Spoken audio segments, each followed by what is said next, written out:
Okay, back. I'm talking at the beginning of this video whether there's somebody viewing or not, because if somebody, it ends up posting and people can watch it later. Last video I ranted a bit about creationism, about climate change, about abortion a little bit. I'm not really sure what I want to talk about right now, I guess. Let's talk about healthcare. Let's talk about healthcare.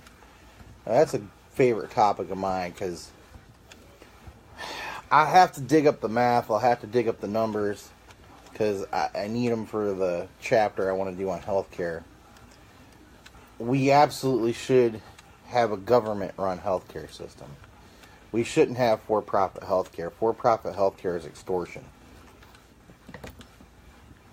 Basically, I mean, the only thing saving us from it being complete extortion is you can go to the emergency room and they have to treat you.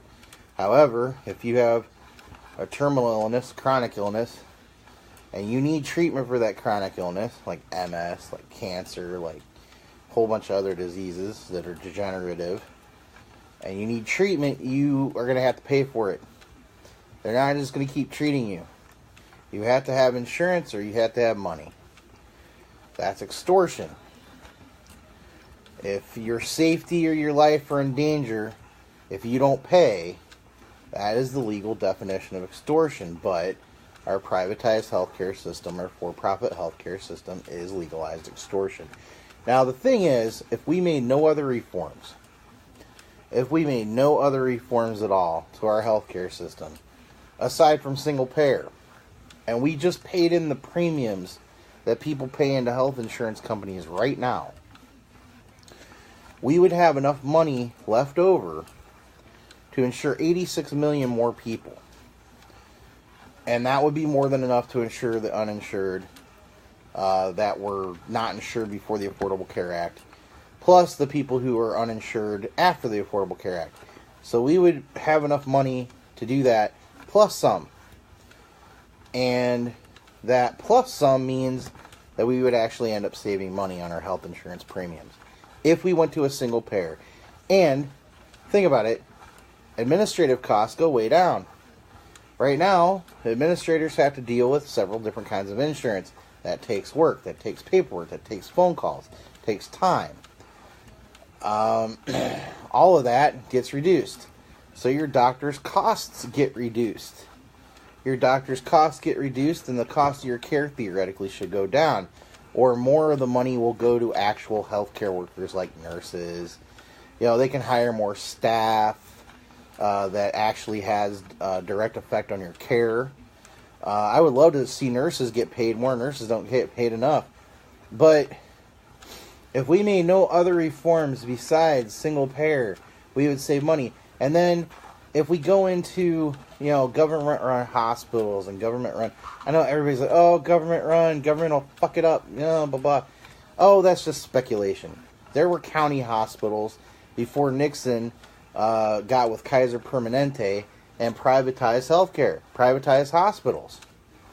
They were run fine. There should be county, state hospitals, federal hospitals for veterans, things like that, you know. There are VA hospitals, but we shouldn't have to rely on religion. There's a lot of Catholic hospitals.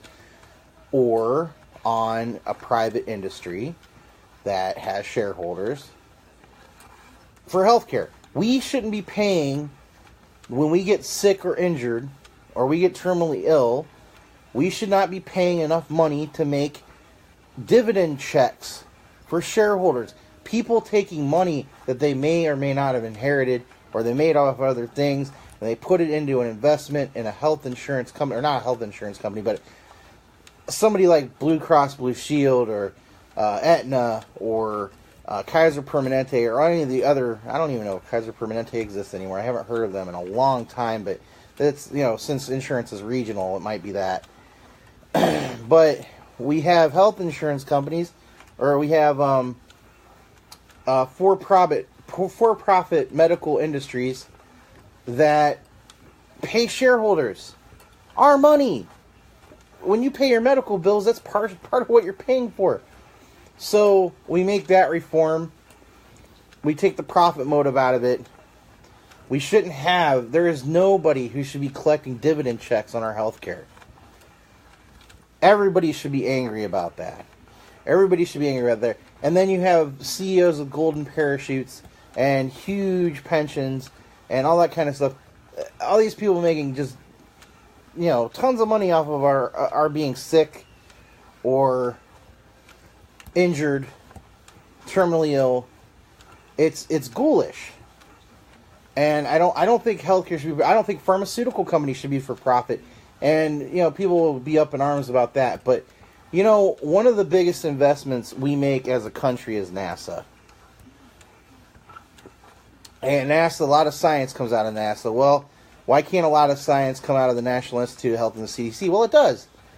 Why don't we put pharmaceuticals in under them? And Heath has a comment here. I had part of my toenail removed today. It was only $75. Well, that's good. Because going to any doctor's office and paying $75, that's a normal checkup. I think I paid $135 for a specialist visit. We didn't really do anything special there. So, but they have to pay medical malpractice insurance. They have to pay fees.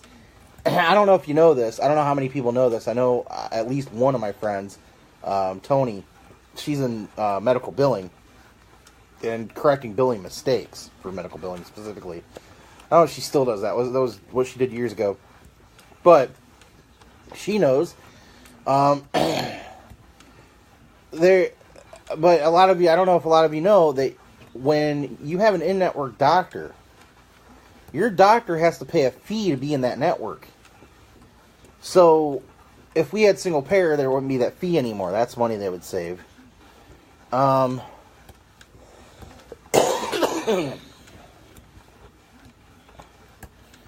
Because if I needed antibiotics, those wouldn't be covered. Oh, wow. Antibiotics are relatively cheap, fortunately. So if you have to pay for the antibiotics without the copay, for the most part, they aren't that expensive, unless you have to get a specialized antibiotic, something really general. That would be, most antibiotics are pretty cheap. Amoxicillin's pretty cheap. Erythromycin's pretty cheap. Zithromax is relatively cheap. So, your copay is usually really low or non-existent on that if you do have prescription insurance. I'll tell you what, there's a lot of people that don't have prescription insurance, and they need meds for different things, and they can't get them. This is especially true when it comes to mental health. People who need pills that help them, and not all those pills do help, but you have to try them till you... That's one thing I'm finding out with my daughter, because we tried Zoloft for her issues, her behavior issues, and it didn't work out so well. It made her behaviors worse. But psychiatrist says it could take up to a year for trying different meds. Well, that needs to be a little bit more of an exact science, and I know there's a ton of variables, but it seems like we don't know enough about brain chemistry to get that straight. But yeah, that's another thing. People who have mental health to deal with, mental health issues to deal with, they can't afford to experiment for a year if they don't have any kind of prescription insurance or any kind of mental health insurance, mental health benefits. I have mental health benefits. I have dental benefits. I have great dental benefits. Not everybody does. Oh man, when I didn't have dental benefits, I paid cash for the dentist, and I went to Sears Dental first. I had a cracked tooth. It was a cracked molar up on my upper right-hand side of my mouth. And they didn't remove it. They ended up doing a root canal on the tooth next to it. Because it started rotting at the root there because of what was happening with the cracked tooth. And I went to another dentist, tried to get that other thing removed. He didn't want to touch it. He ended up going with filling or something like that. And I had to go to 3 different dentists to get this cracked tooth removed, and by the time I did get it removed, I had dental insurance again. It had messed up pretty much the right side of my mouth.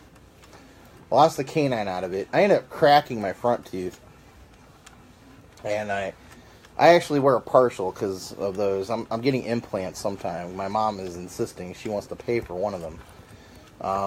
So she really wants me to get that implant. Really nice of my mom, but not everybody has a mom who can pay for a dental implant, you know. I don't know. I'm not sure what else to talk about. I mean, healthcare. So many reforms could be in healthcare. One of the things that would be reformed, I think, if we went to the single payer deal, and it was, not even the single payer.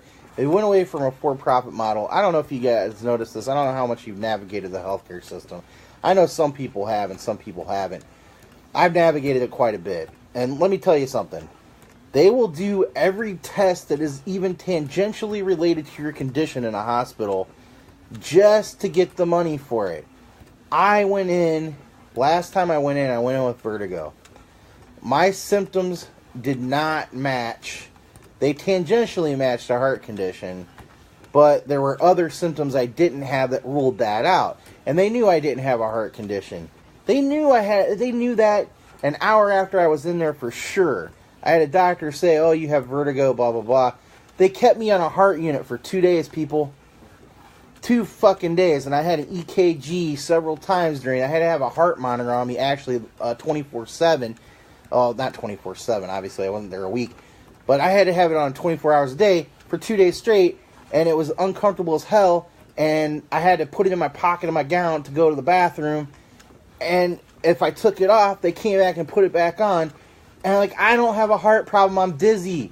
I'm dizzy and I'm puking. And I have vertigo. I don't have a heart problem. What's wrong with you? And they had me on the heart unit for 2 days for no damn reason. And my insurance company got charged a good deal for that, and they made money off that. That is pure profit, and it's bullshit. It's bullshit. I had what they termed, they called it a transient ischemic attack. I had that. I was under extreme stress. I don't know what it was. It may have been a seizure. Who knows? But it was real scary. It felt. I've had seizures described. It seemed like a seizure. I don't know. I went to the hospital after the fact, though, and they treated it like a transient ischemic attack, a mini stroke, they call it. And they did all kinds of tests they knew weren't going to yield any results because it was already over. It was already over. They're not going to find a blood clot in your neck if it's already passed over your brain, which is what they speculated happened. They didn't know for sure. They told me they didn't know for sure. They did 7 different tests that weren't going to show a frickin' thing because it had already happened. It was already over. So they did all these tests, and they charged my insurance company money for nothing. And then I went for a sleep study for sleep apnea, because I have to get that updated every so often, so they have the pressure right on my CPAP machine. I need one. I'm due for that now. Last time I had one, I was in Wadsworth, Ohio. 2012, 2013, somewhere around there. Okay? I went to the sleep study. They did an EEG on me. They did a brain scan on me. They charged $10,000 to my insurance company for this EEG. At least that's what they showed. And here's the thing. Here's another trick they pull. I don't know anything about the Power Rangers, Jordan. I wasn't a kid when the Power Rangers came out, so I never really got into them. But go Power Rangers, sure. I even put on a uniform when I lose all this weight. How's that? Anyway, so here's another little trick they pull. And I found this out. That my friend in the medical billing, she told me this. They will charge your insurance company, at least to you. They will show you the bill that charges the maximum they can charge for the procedure to your insurance company. But then your insurance company negotiates a price and they pay less. But guess what your copay is based on? Your copay is based on that maximum charge. Because you don't have that negotiating power your insurance company does. Your insurance company negotiates lower rates. So they don't pay $8,000, if you're covered 80%. They don't pay that. They pay, I don't know, $4,000 or $2,000 or something. They don't pay anywhere near that maximum amount. Are you kidding me? It's just like, they work in volumes. It's just like if, say, FedEx was working with your lawyer's firm, your law firm, and you're only sending out 5 envelopes a day. They're not going to give you much of a discount if they give you any discount, because you're not sending out enough to make it worth it. They give discounts to people in volume because it really, really reduces the labor costs. Okay, it's worth it to them to give a discount. So they might give a 60% discount to somebody like Walmart. I don't know, they might actually have a bigger discount than that. But they'll give a big discount to them because it lowers the labor cost for FedEx, because we have such a volume coming through. Well, they do the same thing with insurance. Sort of. But in any case, when you have negotiating power, imagine the negotiating power we have. We are single payer. As long as they, of course, Congress in 2006 took away that negotiating power for Medicare. And I think Obama pushed to get it back, but I don't remember exactly how that went. I don't know. But health insurance needs to be reformed. The Affordable Care Act, I think, was a big giveaway to the insurance companies, even though it did cap their profits at 20%, or cap their administrative costs at 20%, I should say. Medicare only has a 2% to 3% administrative cost. We should all be on Medicare. I would give up my insurance today if I could pay into Medicare. Okay? And I have decent insurance. FedEx gives me really decent insurance. But if we had Medicare for all and we paid in our premium, it's simple math, folks. We would save money. We would end up paying in enough to insure 83 million people that aren't currently insured by our health insurance premiums that we're paying to private insurance. It's some complicated stuff, man. I had to really do some digging to find out how much people were paying in insurance premiums, because that's not common knowledge. It's not just put out there. You have to go into different companies, insurance companies' records, and you have to find out all the insurance companies there are. And then it's in the trillions, man. That's how much we pay in insurance, and we would make Medicare solvent, not only solvent but workable for everybody if we did that. So Medicare for all, people. That's where I want to go with this. And I think that wasn't stressed enough. Bernie Sanders wants single payer, but he didn't stress the math enough. Although I'm not sure if that would resonate with a whole bunch of people, because a lot of people are bad at math and a lot of people just reject it. Fake news, man. Fake news. The Affordable Care Act, though, just kept the insurance companies in the game and didn't do any reforms to for-profit healthcare. And the for-profit pharmaceutical industry is insane. You know what? I don't know if any of you take Nexium. Nexium? I'm probably going to get interrupted because my cell phone's going to ring because the phone... that was Latrobe. I think that's probably FBR. Oh, Jason, if I could run for president, I would. I don't think I could. A lot of stuff would come out. I can let things roll off of me, but I don't want to put my family through things. So I don't have anything really horrible, but I definitely want to be involved in politics. I think Congress may be the way to go. We'll find out. I was going to run in 2018, but what I want to do is get my health in order and run in 2020. I don't want my fat to be an issue, because people will make it an issue. Look at Chris Christie. Everything about that guy is wrong, but they go for his weight because it's the easy target. They don't want to talk about the complicated issues and all the corruption because, he might have people's eyes glazed over. But the guy has all kinds of problems, have nothing to do with his weight, and they just attack his fat all the time. Well, that's what they would do with me. They just attack my weight, and I want that to be gone as an issue. So a couple years from now, I can run. Definitely going to run for office, whatever that office is. I might even just run for school board. We'll see, but I want to run for Senate or for House of Representatives. I think I could beat Keith Rothfuss or Pat Toomey. I think Pat Toomey's up for re-election in 2020. I have to find out. Is it 2022? Well, Keith Rothfuss, he'll be up for re-election in 2020. Maybe he'll get replaced anyway, but I'll definitely go for something. I've always wanted to get into politics. When I was a kid, I said I wanted to be president, but I'm in no position to run for president right now. But But I can get a book out there with my political views and see how well that goes. If I do, and my friends read it and pass it on, it'd be cool. But I got to get it out there. I got to get it written. You know, I write on Facebook all the time. You know, I talk about being a writer. I write on Facebook all the time. I don't get paid for it. I need to monetize this stuff. You know, I'm always ranting on Facebook. I need to rant into a book and put it out there.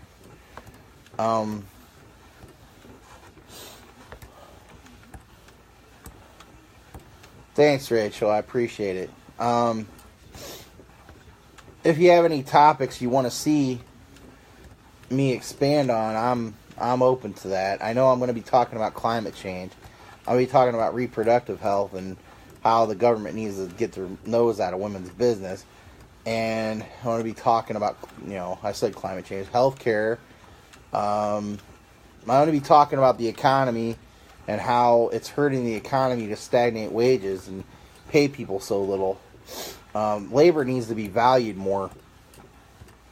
And right now, people not having disposable income is hurting businesses. They always want to talk about how millennials are killing this and millennials are killing that. Millennials aren't killing anything. It's the people who don't pay millennials enough to have disposable income. Because if millennials had disposable income, they would buy more stuff. That's just how it works. You know, so they're always saying millennials are killing, you know, the service industry. They can't afford to go out to eat when you pay them $9 an hour. You got bills to pay. Bills to pay. So, I mean, I saw it in 2008. It's when a whole bunch of people became underemployed because they lost their decent paying jobs. And all of a sudden they're working for $10.50 an hour when they were working for $20.25 an hour up in Michigan. A whole bunch of businesses that relied on disposable income went under in 2008. People I had 8-9 year relationships with as a consultant. I was out in the field then, and I had these long-standing relationships with these customers who were doing really well, and 2008 hit, and they went under. And the reason they went under, because people couldn't afford to buy their products anymore. People who didn't go under were people that were in, like, medical supplies and things like that people were going to continue to need, and the government was paying for. Oh, one thing I want to talk about in my book, privatization. And I've ranted about this, I've raved about this on my timeline, and I need to put it in the book. Privatization of public services just pisses me off. When I was a kid, trash pickup was done by the city. The city had trash people, and they were paid decent wages. They were paid, I think, $15 an hour back in the 80s, okay? Can you imagine? There's a fight for $15 right now to make that the minimum wage, but $15 an hour was being paid to these people in 1980. 80 through 90, something like that. We had city trash pickup. Now we have Waste Management, and we have other companies that compete with them, and the city doesn't do it. Well, you know what ended up happening is they privatized it. They contracted it out to these companies. These companies pay their workers less than the prevailing wage, and they don't give them benefits, or if they give them benefits, it's not as good. But in any case, they're not paying them $15 an hour, and that was $15 an hour plus benefits back then. And they end up privatizing it, and guess what ends up happening? There are shareholders who end up making dividend checks off the sweat and effort of those workers who used to get paid $15 an hour. Now they get paid $9 or $10 to pick up your trash. Bus transportation, school transportation. I saw this happen in Southfield, Michigan while I was there. And Brendan Lawrence, who was the mayor and is now in the House of Representatives, I believe. I'm sorry, Brenda, if I forgot, and I haven't looked at it recently, and, you know, just a lot been going on. And I don't follow Michigan politics as well because I'm in Pennsylvania now. But I watched it happen in Southfield. We had a company take over school transportation. Bus drivers ended up losing benefits, got hired back at $9 an hour when they were getting paid $16 an hour. And the school bus transportation company that took over there was owned by a conglomerate that had executives in England. So there were executives in England making money, and then there are shareholders overseas making money, So all this money gets funneled up from the workers to the executives and shareholders, the rich. So, yeah, Jason, that's a good thing. It's getting kind of rare. There's a lot of people in a lot of places where things are getting privatized. They're trying to privatize police departments. They're trying to privatize fire departments. Where they've privatized fire departments, it's been a disaster. And I'm glad because, I mean, I'm sad for the people who lost their homes and property, but I'm glad that the experiment failed because you can't privatize everything. Schools, oh man, I'll tell you what, Agora Cyber Charter School here is good. PA Cyber Charter is not good. But a lot of charter schools failed utterly in Michigan.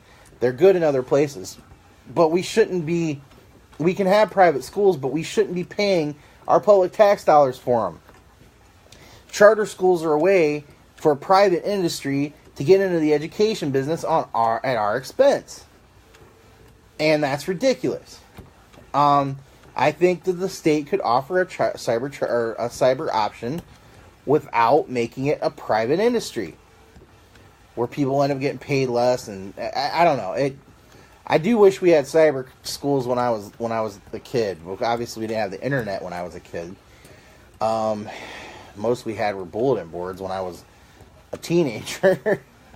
But life without the internet, I didn't have any kind of cyber school to go to, or I would have worked at my own pace, and I'd been graduated from high school when I was 10 or 12. And then I was at a college reading level when I was 9, so I think I would have been out of school quicker, and I wouldn't have had to deal with my peers. Oh yeah, I'll tell you what, cyber school. Charter schools, private prisons, oh, those are the worst.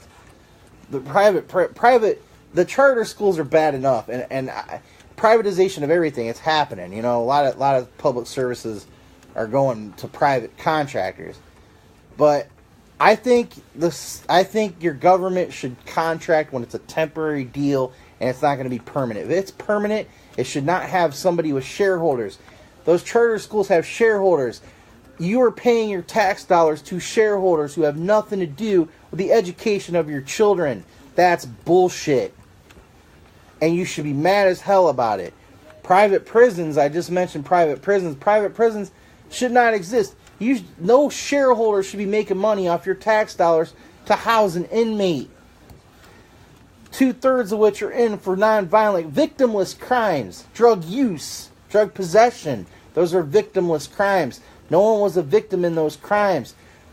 And, I mean, maybe their families, if they got into harder drugs and addiction and all that kind of stuff, but that is a public health issue. It's not a criminal issue. It is a public health issue. And people are making money off of that, off dividend checks, off of private prisons. I know a lot of people are angry about that. I don't think a lot of people are aware. I think more people are unaware than people who are angry. And we should all be angry about that. Our tax dollars keep going to shareholders instead of workers. The prison guards make less with the private prison industry, and the shareholders end up making the money off of our tax dollars. And that's the thing. They want to privatize. The reason why they want to privatize your Social Security, and everybody heard about that, and everybody hated it when George Bush was doing it. The reason they want to privatize Social Security and Medicare, for that matter, is because they want to make money off of the stock. That is their motive. They want to make money off of your money that you're paying in anyway. And it's not to make it solvent, and it's not to make it better. It is so that they can make a profit off of it. So rich people can get richer and richer and richer as if they're not rich enough. And there's so many people suffering. So many of my friends don't have the money to buy food to keep themselves fed every day. I have a friend who I will not mention. He can bring up his own name, who I ended up buying food for because he had to explain to his kid that he wasn't going to be able to eat. He wasn't going to be able to have dinner with him. And, hey, Kimberly. So I ended up buying him some food. I have another friend who said, "Oh, the great thing about being poor is that you end up losing weight because you can only eat once a day."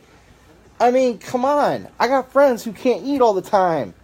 And you have shareholders making profit off your tax dollars for services that you pay for that used to be done by city workers. And let me tell you another thing. When city workers don't get the money, most of the time the city workers are fairly local, and they end up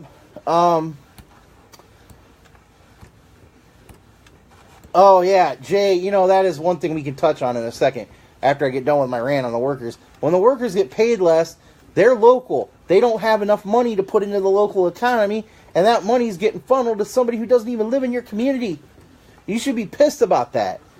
But yeah, back to what Jay's saying. What's available when you're poor? What's available when you're poor? High fat, high sugar food. It's cheap. It's easy to get. And poor people are more likely to gain weight. It's true. Utilities are another thing. Utilities should be, like, internet should be a utility. Yeah, Kimberly, you're pointing out another thing. There are food deserts. You can't get produce. Fresh produce is hard to get in certain neighborhoods. You go into stores and there's no produce section.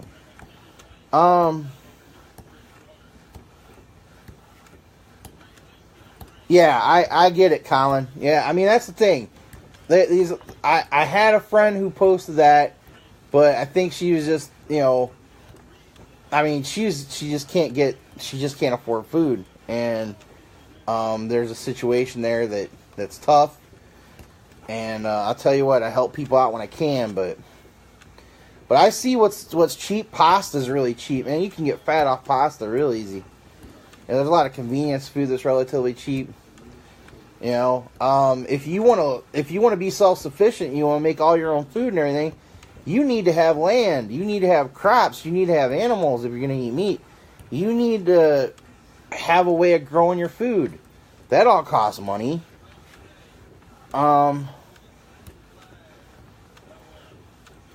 So, I don't know. This economy has gone downhill. When I heard 1 in 7 families is food insecure, that's ridiculous in this country. Wow, Jason. 45 miles away to get fresh produce. I mean, and produce isn't the only thing. I go in a store, depending on what neighborhood it is. When I lived in Akron, I had to go to the edges, the outskirts, to go to a store that had real food, Detroit has that same kind of situation. And you're not going to take the bus out to the edge of the line to go grocery shopping and take a bunch of bags of groceries with you back on the bus. Some people don't have the transportation. I have a car. Tell you what, that was another thing. In Michigan, we're a no fault state, right? My insurance, my car insurance, was $350 a month. I mean, some people just can't afford that. Mobile food truck finally in Milwaukee. That's good. That's good. They had farmers markets in Akron. I know because I was part of it. My grandfather and grandmother grew crops, and they would sell them at the farmers market in downtown Akron. So people who live downtown or work downtown could go get food from the farmers market. We brought beans. We brought fruit. They grew all kinds of stuff: apples, plums, all kinds of things. So strawberries, big. They grew. They had a whole, I want to say, 4 acres of strawberries. So, but if you want to grow them yourself, you need the acreage, right? And who has that? No one has that in the city. I have heard that they're growing crops on rooftops and stuff now, but in some places, but I haven't seen a whole lot of it. Yeah, I don't know. It's expensive when you're poor too. I mean, lots of things are expensive. But yeah, I don't know. We got off the topic of privatization because we're talking about how people are getting paid less for jobs that used to pay a living wage, and that money doesn't get funneled back into your local economy, and local economies are suffering because the bus drivers and the trash pickup, and the prison guards and all that. They're not getting paid what they used to get paid. I don't know. We need a lot of reform. Another chapter I want to write is on the drug war. I've been researching that for a long time. I had an argumentative prose writing class my sophomore year in college or my junior year in college, one of the two. And I was given the task of being the opposition to the drug war. So I looked into it back then. The numbers have increased, but even back then in 1992, the drug war was costing us $18 billion a year. Now, it costs us more. We put more money into it now, especially with private prisons and everything. Which, by the way, the private prisons take all the drug offenders because they're nonviolent and easy to manage. But we make the Mexican cartels off of marijuana alone make $55 billion a year because of our prohibition. Our prohibition makes criminal empires. And you know what they expand into? They expand into human trafficking. They expand into arms sales. They expand into other drugs.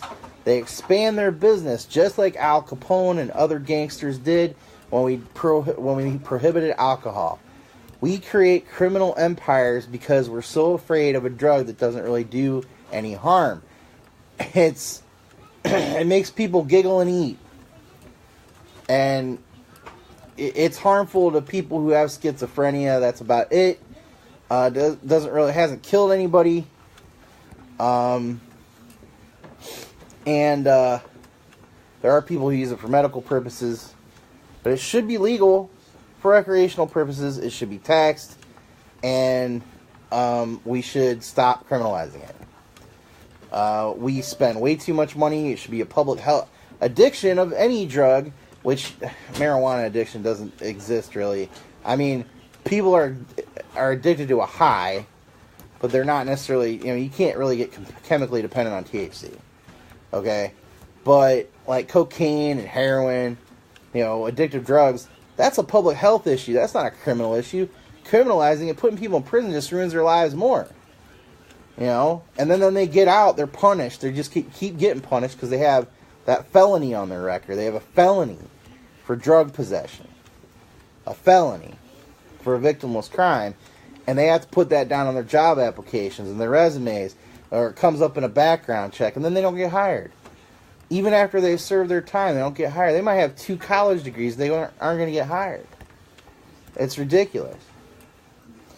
And we should be treating it. As a matter of fact, if I had a substance abuse problem right now, which I don't partake in anything. I don't even drink, really. I mean, I drink with fellow employees when I'm in social situations with them, but I don't drink on a regular basis. And I might drink like 3 times a year. And if that. And if I ended up getting into cocaine or something, I have a substance abuse benefit. I can go to rehab. Okay? So, yeah, I mean, it's ridiculous. Colorado has it legal, and it's working out for them. I believe Washington has it legal for recreational purposes. It's working out for them. We should be legalizing it everywhere. We shouldn't be making drug cartels billions of dollars so they can expand to the things like human trafficking. And they do a ton of it. They do a ton of human trafficking. It's ridiculous. So, yeah, the drug war is another thing I want to write about. Because the numbers are frightening. The opium industry makes a ton of money. That black market. And then, of course, that the justice system is unbalanced along racial lines. So, the drug war is, by intent, actually, if you look at the history of it, by intent, racist. We imprison more people of color than we do white people. And we imprison them for longer. This is a statistical fact. That white people get sentenced less, if they get sentenced at all, for the same crimes. So the drug war is itself racist and needs to end. It ruins people's lives, but put them in prison and keeping them on a permanent record. You know, in some states they can't vote anymore. It's ridiculous. You can get your stuff taken by the DEA, all your cash, all your cars, whatever you have. They can seize your property. And in some cases, it's horrendous. Something that needs to end. Oh yeah, the history of the drug war. Well, Nixon had a study that showed that marijuana was pretty much harmless. Okay, but the history before that was racist. I mean, overtly racist. So, yeah, I know, Jay. It's crazy. Yeah, I don't know. War on drugs needs to go.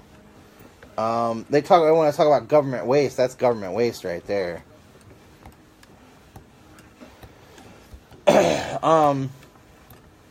Trying to think.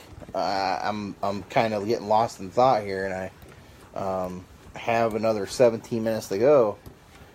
Anybody have anything they want to talk about? I see a few people are on. So if you have anything you want to talk about, I'm open. I know we talked about creationism and abortion and things last video, a little short 20-minute video before this one.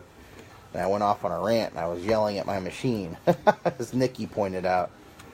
Then I had lunch. Now I'm working off the calories of that lunch. This is a nice low impact device, let me tell you. I know I've said it before, but it's $30 on Amazon. It's something that's doable. You can do it for 10 minutes at a time, 20 minutes at a time, whatever you want to do. And it'll keep track of it. I did 25 minutes earlier, and since I didn't reset it, I just continued on that. I'm going to hit my 85 minutes. Oh, drug testing. Yeah. The big trend with drug testing was to drug test welfare recipients who weren't scamming the system. They found out that they never caught anybody. I think they might have caught one person in one state, but other than that, they didn't really catch anybody. And it cost every state that did it money. It cost them more money to do it than it was worth. And Florida, it was discovered that Rick Scott had stock or had some kind of investment in one of the lab companies. I think Quest Diagnostics. And yeah, drug testing is a big scam. I believe there's a tax write-off for companies who drug test their applicants. I haven't really confirmed that. I want to confirm that because I don't understand why any company would want to pay for drug testing, or what their motive would be to drug test applicants otherwise.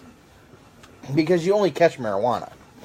You don't really catch cocaine, you don't really catch heroin, you don't catch alcohol. Because all that stuff can be filtered out of your system in a day with a urine test.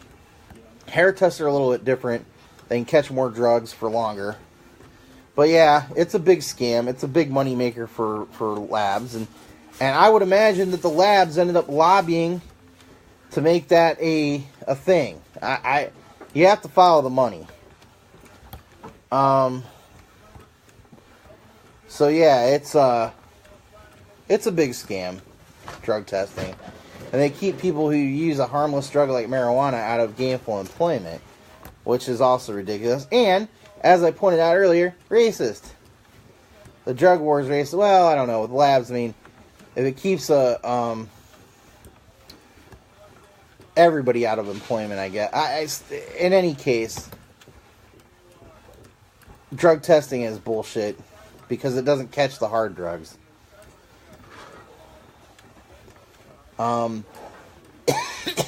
Wow. I have this lingering cough. I had that cold that kept me from exercising, and I needed a rest. I was down. I was run down. Cold's gone, but I still have this lingering cough, and it's dry. It drives me crazy. I want it gone. Definitely not sick anymore. Yeah, it's... What I'd really love to do is swim, people. I want to swim, but I don't want to go to a natatorium to swim. I don't want... Old people will tell you, oh, you need to lose weight. Like, what do you think I'm doing here? They don't mind their business, so it's annoying. I just don't want to deal with it. This works out for me. 85 minutes a day. I'll lose 2 pounds a week, more than I'm losing now. And I I was losing really slowly. This will make it aggressive. And I'll lose more weight than my doctor wanted me to by January, and I'll drop all the weight I need to lose in a couple of years here. So, it'll be nice. 13 minutes left. Anybody want to talk about anything else? I can talk about behavioral interviews and how to deal with a behavioral interview if you want, but that might be boring stuff for a lot of people. I can talk about IT. I can talk about, I don't know. Talk about a bunch of stuff. I got a 15-second delay, so I don't expect a response right away. Just keep talking. If anybody responds, great. Trying to think of other topics. Plenty of topics. Lobbying. Let's talk about lobbying for a second. Let's get rid of lobbying. Now, here's my ideal situation, or at least what I think we should do with Congress. I think Congress should be like jury duty. Maybe a little modified, but you should be able to put yourself in a pool, or you should be in a pool of people that can get picked. And, this machine, I'll have to look it up. I'll post it later. It was called a hand pedal exercise machine, I think, when I looked it up on Amazon. I looked for hand pedal exerciser. It can be used with feet, too. You just put it on the floor, you use it with your feet. But, yeah, I looked up hand pedal exerciser. These are the less expensive one. There's a more expensive one. There's like a $120 one that's on a stand that you can it's portable. So wherever you're sitting, you can pedal. You can take it with you and put it in front of your chair and pedal. So there's that one. The pedals aren't really ergonomic. They're not really made for hands. They're flat. I can deal with them, but they're not the most comfortable in the world. I'm thinking about trying to find a way to make them more comfortable. Maybe they have like grips that you can put in place of this. I don't know. I'll have to look that up. But it's a relatively inexpensive machine. Treadmills are expensive, especially if you're heavy. You need to get ones that will handle your weight. And with me, I think I would end up spending $600 to $1,200 on a treadmill. I can't walk anyway because it ends up hurting my lower back. I end up getting pinched nerves. It seizes up, and I can't walk anymore. And then it takes 3 or 4 days to recover, and that's no good for anybody. So I don't do it. Exercise bike, I found it difficult because, of course, I got a belly in the way. I got to push it up with my legs when I pedal, and it's a more intense workout, I'll tell you what. And my kid loves the exercise bike, but and I'll probably use it when I lose more weight, but because it has resistance, and I'll probably need that when I go when I lose more weight. But so you'll probably see me in my office sometime in the future.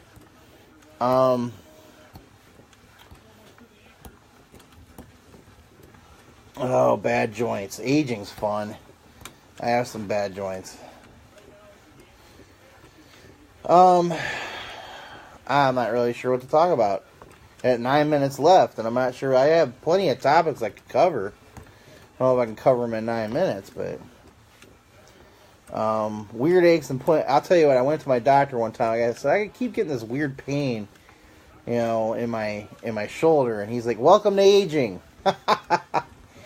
It's just aging. It's arthritis setting in. Yay! Used to do a lot of weight training. I wish I could still. But my doctor expressly forbade it. I cannot do weight training, at least on the level that I used to do it. You used to deadlift 665 pounds. I used to squat 600. I used to bench around 455. And that was when I was 22 years old. And I miss it. I loved it. I loved lifting weights. And now I can't. I can't do it. I had an accident back in 1995, messed up my neck and middle of my spine. I had an accident in 2004, messed up my lower spine, and I don't want to injure myself. So, I'm sorry. What kind of issue did you have at birth? What, if you don't mind me asking, Kimberly?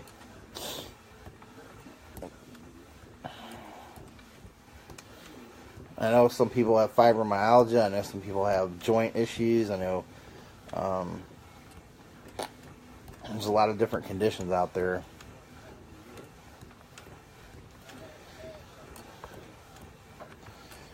But yeah, aging is pain. Don't let anybody tell you different. My dad didn't seem to be in a lot of pain until he was 75. Then he died of pancreatic cancer, so it looked horrible. That's something I don't want to go through again with anyone. I don't want to leave this on a down note. There's so much down stuff to talk about right now, though. Yeah, I'm not too far behind you. I'm 45, so 7 years behind.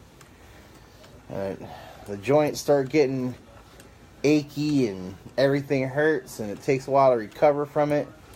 And every time you go back to working out, your muscles are more sore. Hyperflexibility. Oh, wow.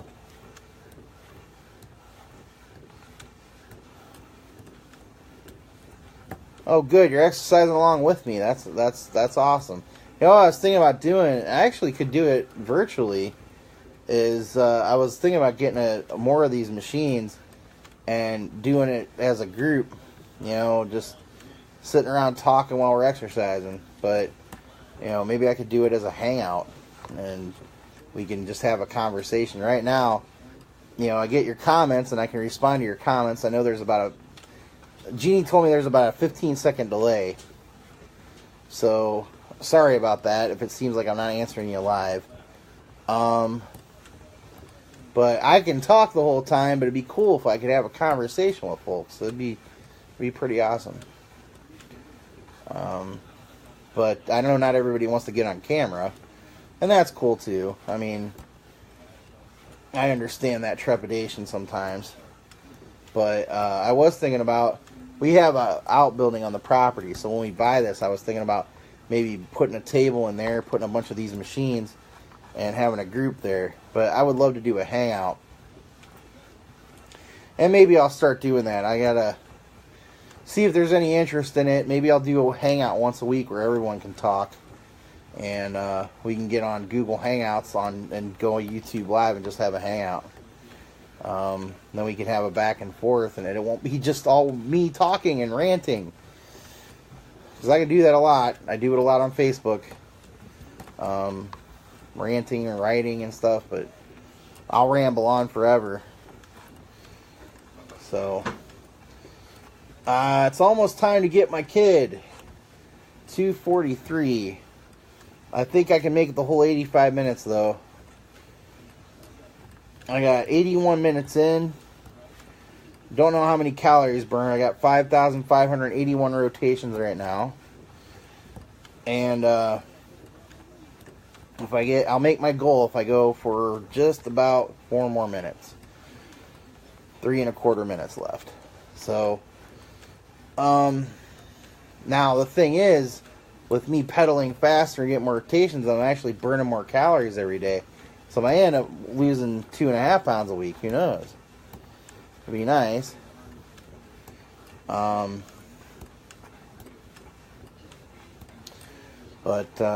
yeah, this is all part of my plan to run for office in 2020. I'll be very happy to get into Congress. And I hope I have your support. I know some people have already voiced their support for it. I definitely want to get in there and see what I can do for the United States. But need to get that president out of there. Definitely run somebody better. If it's third party, if it's the Democrats getting their stuff together, whatever it is, we need to get that monster out of the White House. Needs to go. I don't even want him to finish his term. But I want to get in there and I want to do some reforming if I can.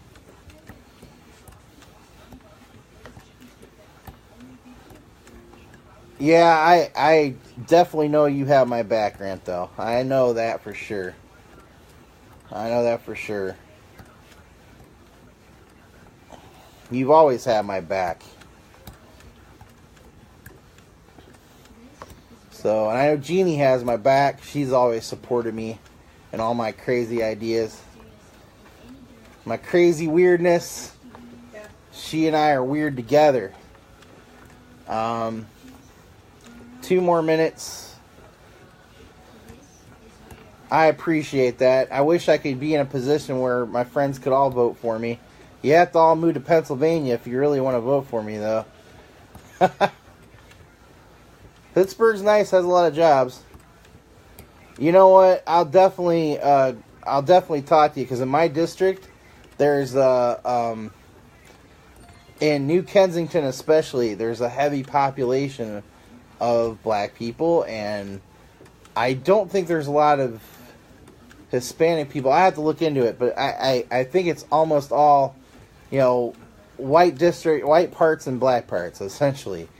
And I would like to see what my strategy should be going in. I mean, I don't want to come in sounding like some kind of white savior. I just want to sit there and listen, see what their issues are. And I know New Kensington doesn't have, it's not the best area. It's not the most economically affluent area, is how I want to put it. And I like to help that become more economically affluent. Like to bring in some living wage jobs there. So, whatever we can work on as far as that strategy goes would be great. I think getting myself involved early would be good. I will not pander to churches, though. I'll tell you that much. And I'm hoping I don't have to bend on that at all. And I will not kill my integrity to do it. Jobs and education. Well, I'm big on education. I'm big on jobs. So I guess that's the focus. I think bringing in education technology, making sure everybody has internet, making it a public utility would be a big talking point. Making sure that education is a priority and not an afterthought would be good. I'm not going to make that my platform that churches need to pay taxes, but I'll agree with you on that. I won't do that one out of the gate, but I will stress science. I will stress education. I'm at 85 minutes, and it's about time to pick up my daughter. Thank you for joining me. We will talk more later. I do this twice a day, basically, so have a good one, and thanks again. I appreciate you spending time with me.